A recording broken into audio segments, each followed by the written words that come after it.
Монгол улсын хүний эрхийн үндэсний комиссоос Монгол улс дахь хүний эрх эрхчлөөний байдлын талаарх 12 дахь илтгэлийг энэ оны 4-р сард улсын хурлд өргөн барьж, улсын хурлын хууль зүйн байнгын хороо 7 сарын 3-ны өдөр 13 тоо тогтоолыг баталсан.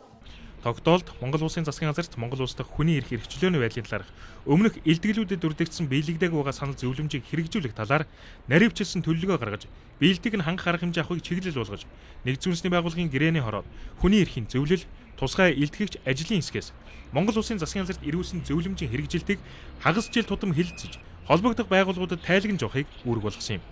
За гисэн ч энэ тогтоолын хэрэгжилт хангалтгүй байна гэж хүний эрхийн үндэсний комисс үзэж байна. Учир нь сүүлийн үед хүний эрхийн үндэсний комисс тандах иргэдийн тоо санал гомдол нэмэгдэж, ялангуяа хүнийг эрүүдэн шүүх явдалд амжирч байгааг хэллээ. Хэрэг бүртгэлт мөрдөн байцаалтын явцад намайг эрүүдэн шүүсэн гэдэг гомдол маш гэрдэг боллоо. Айлгадаг, сүрдүүлдэг, үг зааж өгч гарын үсэг зурулдаг. Би одоо тэр ирж байгаа гомдлын ерөнхий чигүүдийг хэлээд байна шүү дээ. Чамайг хэрэгээ хүлээхгүй бол эхнэрийн чинь хорно. Нөхрийн чинь хорно. Өвчтэй ээжийн чинь одоо хорно. Аавын чинь хорно, ах トゥ усын чинь хорно гэж ингэж айлгадаг гэсэн. Ийм чиглэлийн гомдол ихэрдэг боллоо. Энэ бас нэг юм хэлээд байгаа юм.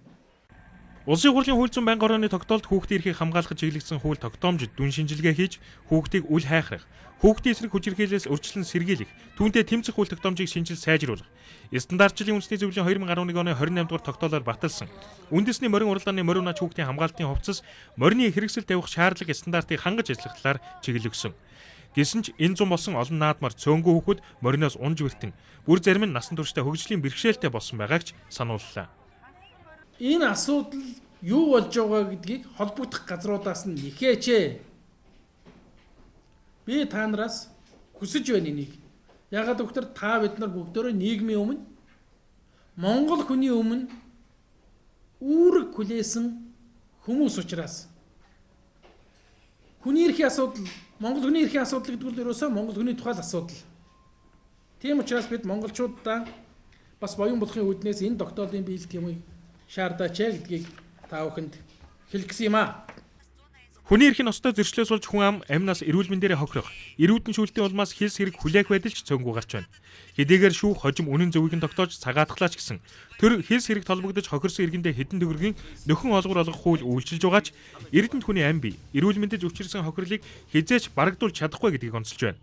Тиймээс тэр засаг хүний эрхийн хуулийн дээр тунхаглахаас илүү бодит амьдрал дээр хангахаас их зүйл шалтгаална гэдгийг тэмдэглэлээ. Буян жаргал Бацянаар мэдээллээ. Дэлхийд дээр 1 сая хүн хүний намааны хохиролд болж байна. Үүнээс